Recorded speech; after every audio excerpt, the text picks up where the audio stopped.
Hey everyone, I'm back with yet another haul. It just keeps piling up. I need to clean off my desk, but I thought I'd show you this because all these packages are arriving and I really do need to clean up. So this is a used set that I purchased on Facebook in one of the Paper Tray Inc. de-stash groups. There are several out there, and I actually purchased this for the die because I didn't have the die for this particular stamp set yet. So this is the TikTok, and it is a little cuckoo clock. And I wanted the die set for the stamp. And there it is. You can see it right there. This is a really old set. I think, of course, it's retired probably now, I think. So I picked that up from a seller. And then the rest of it is new stuff. Jill had shown some of her gingerbread collection. So there was a few that I had not seen before or had seen before and just hadn't purchased yet. So it was a reminder for me to go out there and look for it. So I got some Paper Sweeties items. Most of this is actually from Paper Sweeties, and then this is a separate purchase I made off of eBay. So I had seen this die before, I just forgot about going to buy it. And so I purchased this online. This is the Momenta gingerbread, and it cuts, it has an outer cut because it makes a shaker card or a shaker gingerbread. So there's an outer cut, it makes all these little hearts, confetti, and then there's the frame for the this dark brown piece here you see on the front, and it does come with acetate as well. So there are, I don't know how many pieces of the die. So there's the die set right there. So it cuts these two shapes of the gingerbread, the back shape and the front shape, the face, the bow and the buttons, holly, candy cane, and all these little hearts. So you can use those however you want, or you can stamp the face if you want. And then it has acetate sheets, so you can also cut the acetate down to the shape of the shaker if you want to make a shaker. Cute idea. So I got that, and then the rest is from Paper Sweeties. Jill had shown this set, so I went out and picked up the stamp and the die set. Papersweeties.com is where you can buy them at. I know she has her stuff in stores locally, but I don't know if you can buy through any other outlets that are not in the state of North Carolina. But I know she has, because I've seen it when I was at Enchanted Cottage some years back. She used to have stuff in there. I don't know if she still does, because I don't recall seeing anything there this time around when we were there last weekend. But I have in the past, and it may be because the owner has kind of downsized in what she carries. But anyway, I got the stamp and die set for that. And I like this because there's this rickrack right here that you can just die cut. Not that I don't have rickrack, but you know, I got plenty of white paper, so, or whatever pattern paper you want to use for the ginger. And you've got, this is more wavy than straight, but yeah, that's nice. So there's a stamp that coordinates with it too, which I probably would never use. All right, I also got this set, which I don't know what these are called because she doesn't put the name on them. This is obviously baking themed, and I thought I could use this again with cookies and such like that. So I like the sentiments that are in it. All right. I also picked up some paper from her. I got this Doodlebug 6x6. It's a baking themed paper pad. Oh, made with love. So you can see that it's all pretty much like baking and cooking kind of thing. So some really cute papers, and of course in their normal color range of pastels and reds and turquoise. I'll just do a quick flip through. I don't think this is a new paper pad. Look at the chocolate chips. So cute. And I don't usually buy their stuff, but man, do they have lots of papers that have gingerbread. So I thought I'd go ahead and pick this up to use with some cards and tags in a different colorway other than your traditional Christmas colorways. And you know, I just got this one. It was the night before Christmas. So I also picked up the Christmas Magic, which is in the 12 by 12. She did not have it in a 6 by 6, which I would have preferred, but that's okay. So there is a pink piece of paper in here with gingerbreads. And there's also this one right here, which has got a white background with the elves and the gingerbread. So some really cute papers in here. This is the collection that has the sticker sheet in the back. So, oh, there's another gingerbread one right here. It's a tone on tone. So it's cute too. And there's another brown piece. So there's some really nice papers in here with gingerbread on them. Here's the sticker sheet, which has quite a few images of the gingers. But I thought I'd enjoy that as well. And I can mix and match this set with the others because they really do use a lot of the same colorways that they particularly seem to use in their pads. So if you can see this, these are the two pads I purchased in the 6 by 6, and there's the collection, and it's all pretty much in the same sort of colorway. They're just different pattern papers. So I like that. All right. I also have a haul from Tuesday morning, which it's been a while since I've actually bought something from Tuesday morning, since they don't usually have what I mean, their craft section has shrunk dramatically. But I did want some storage for some, what do you call it, smaller items.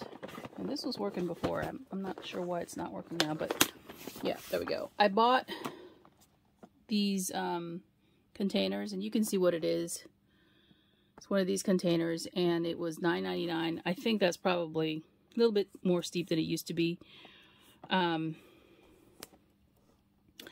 This is from We Are Memory Keepers, and you can see here that a lot of times when you buy section containers like this, the dividers don't go all the way to the top of they don't meet the lid. So stuff can slip by into the other little compartments, even though you've organized it so you don't want it to do that. Because obviously if you turn it upright like this, they start to do that. This is designed so it can't do that, because these little ridges here keep the stuff from moving from, say, this compartment to this one. And then these here have little pieces that are across the top, so it won't let the items shimmy over to the other sections. Unless those are really, really tiny things. I could see that happening. But I think I might use this for maybe more button storage or something like that.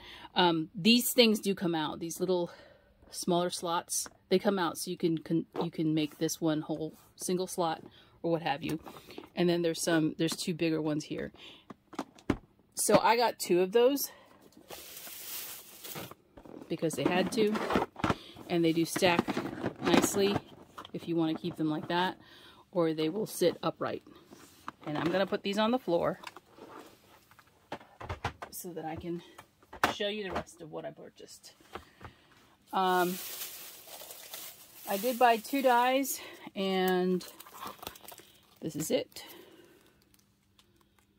2 different Spellbinder dies. I like that this one has, if you look at this, there's the straight edge frame, not frame, but layer here. The stitching is like a long dash, then a short, and a long, and a short, and a long. So it's alternating. It's different from what I normally see, which is they're all the same.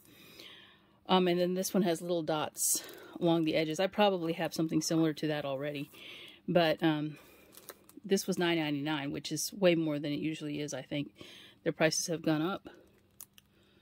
There's the number. And then I got this one. Okay, that one's called Fancy Edged Rectangles. This one's called Curved Rectangles. And I just thought this was a different shape to have. It's really long. The outer one. So that was fun. All right, and then the last thing I got was something to clean my desk. I usually have lots of little pieces on my desk after I've done some felt die cutting, because you guys know when I'm putting together projects for the stitch dies, those little chads come out and they're usually everywhere. So I have one of these little units for my other area where my large die cutter is, but I wanted another one for my desk over here, which I found this one. The one that I got before was in a it was in a de-stash lot, so I was kind of like, I'm not sure if I like this, but we'll see what happens. So I use it occasionally over there, which is, it's actually pretty nice. So this is one of those small desk vacuums. This one's from We Are Memory Keepers. It was $12.99. You can recharge this. It has a plug, or it's supposed to have a plug. I didn't even look inside, honestly. Where I can charge it with a USB connector. I'm trying to get into the box, guys. If I can't get into the box, people can't get into the box successfully. We'll see what's in here. So here's the little unit. Oh, I guess there is no plug. Oh, it's inside. Oh, look at that. It's all compact and whatnot. This looks exactly like the one that I got from Anna Griffin from my de-stash lot. And does it swing out?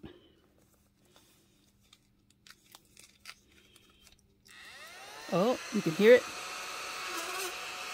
See, it's sucking the plastic to the thing, but it sucks it up into that hole, and then you empty it by opening it up. I wanted to see if I go. There's the plug. So it comes with a charger, and the charger is actually inside the unit. But I have to figure out how to get it into the unit without breaking it. I think it just, oops. I think it just, does it swing out? Twist, with twist of base. So you twist the base to do that, and that comes off, and then you can clean it out. And then you twist it back on. Built-in storage for the USB. Oh, maybe it's pop it off. I can see the top. I don't want to break it. Oh, okay. Did I do that right? It's like on a hinge, see? I don't know how I managed to do that, but the cord is inside. And don't let me break it. But their cord is inside. There it is. And you can just keep it in. Oh, look at that. They were thinking. The only thing is this kind of difficult to close and open. Anyway, there's a little tooth right here. And it goes into that little divot, and it will slide closed. Cool.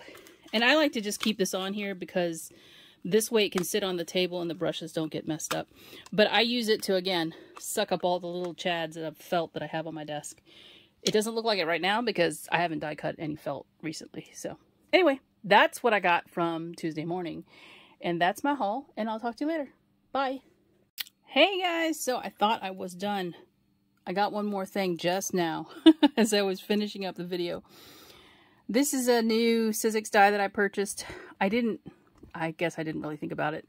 This is a Big Shot Plus die, so you must have at least the Big Shot Plus or larger to cut this die.